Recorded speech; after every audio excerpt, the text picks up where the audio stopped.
Welcome to health గురు.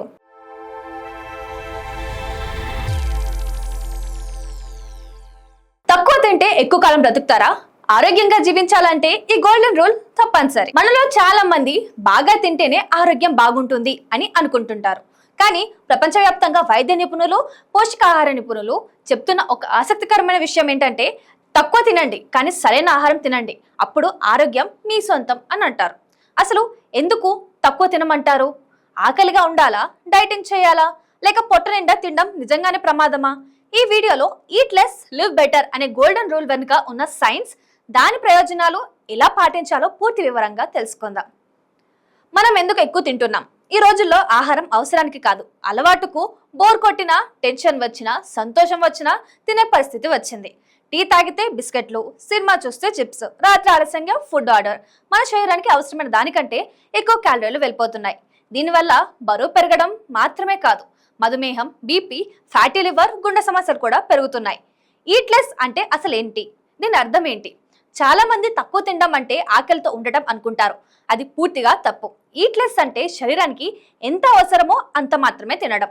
పొట్ట నిండిపోయే వరకు కాదు, సంతృప్తిగా కలిగే వరకు తినడం. జపాన్లో దీనిని హోరా హాచిబు అని పిలుస్తారు. అంటే పొట్ట 80% నిండగానే తినడం ఆపేయడం.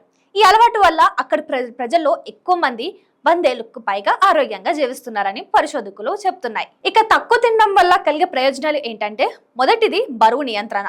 అధిక క్యాలరీలు శరీరంలో కొవ్వుగా నిల్వ అవుతాయి. అవసరానికి తగ్గట్టే తింటే సహజంగానే బరువు నియంత్రణలో ఉంటుంది. ఇక జీర్ణ వ్యవస్థకు విశ్రాంతి. ఎక్కువ తింటే కడుపు నిరంతరం పనిచేయాల్సి వస్తుంది. తక్కువ పరిమాణంలో తింటే జీర్ణక్రియ మెరుగుపడుతుంది. గ్యాస్, అజీర్ణం, ఉబ్బరం తగ్గుతాయి. ఇక అలాగే షుగర్ నియంత్రణ. ఒక్కసారిగా ఎక్కువ తినడం వల్ల రక్తంలో చక్కెర స్థాయిలు ఒక్కసారిగా పెరిగిపోతాయి. సరైన పరిమాణంలో తినడం వల్ల షుగర్ నియంత్రణలో కూడా ఉంటుంది. ఇక అలాగే గుండె ఆరోగ్యం. ఎక్కువ ఆహారం, ఎక్కువ కొవ్వు, ఎక్కువ కొలెస్ట్రాల్ ఇవి గుండె ఒత్తిడిని పెంచుతాయి. పరిమిత ఆహారం గుండె ఆరోగ్యానికి మేలు చేస్తుంది. ఇక చివరిగా ఎక్కువ శక్తి. వింతగా అనిపించినా ఎక్కువ తింటే అలసట వస్తుంది. తక్కువగా సమతుల్యంగా తింటే రోజంతా ఉత్సాహంగా ఉంటారు. అయితే రోజుకు ఎంత తినాలి? ప్రతి ఒక్కరికి ఒకే పరిమాణం ఉండదు. వయసు, పని, వ్యాయామం, ఆరోగ్య పరిస్థితి వీటిని బట్టి మారుతుంది. కానీ ఒక సాధారణ నియమం ఉంది. మీ ప్లేట్లో సగం భాగం కూరగాయలు, పావు భాగం ప్రోటీన్, మిగిలిన పావు భాగం ధాన్యాలు లేదా కార్బోహైడ్రేట్స్ ఉండేలా చూసుకోవాలి. తక్కువ తినాలంటే పాటించాల్సిన చిట్కాలు.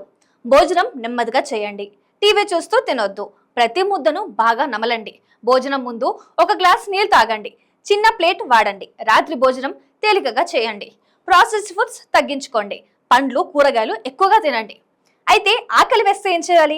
ఆకలి వేయడం సహజం. ఒక ముఖ్యమైన విషయం, తక్కువ తినడం అంటే పోషకాహారం తగ్గించడం కాదు.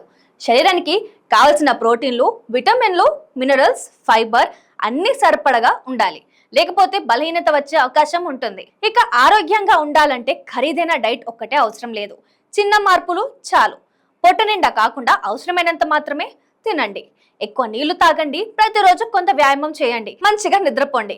ఇవన్నీ కలిసి మీ ఆరోగ్యాన్ని కాపాడతాయి. గుర్తుంచుకోండి, జీవించడానికి తినాలి, తినడానికి జీవించకూడదు. ఈ సమాచారం మీకు ఉపయోగపడితే వీడియోకు ఒక లైక్ చేయండి. మీ కుటుంబ సభ్యులతో షేర్ చేయండి. ఇలాంటి ఆరోగ్యకరమైన ఇంకా ఉపయోగకరమైన వీడియోల కోసం మా హెల్త్ గురు ఛానల్ని సబ్స్క్రైబ్ చేయండి.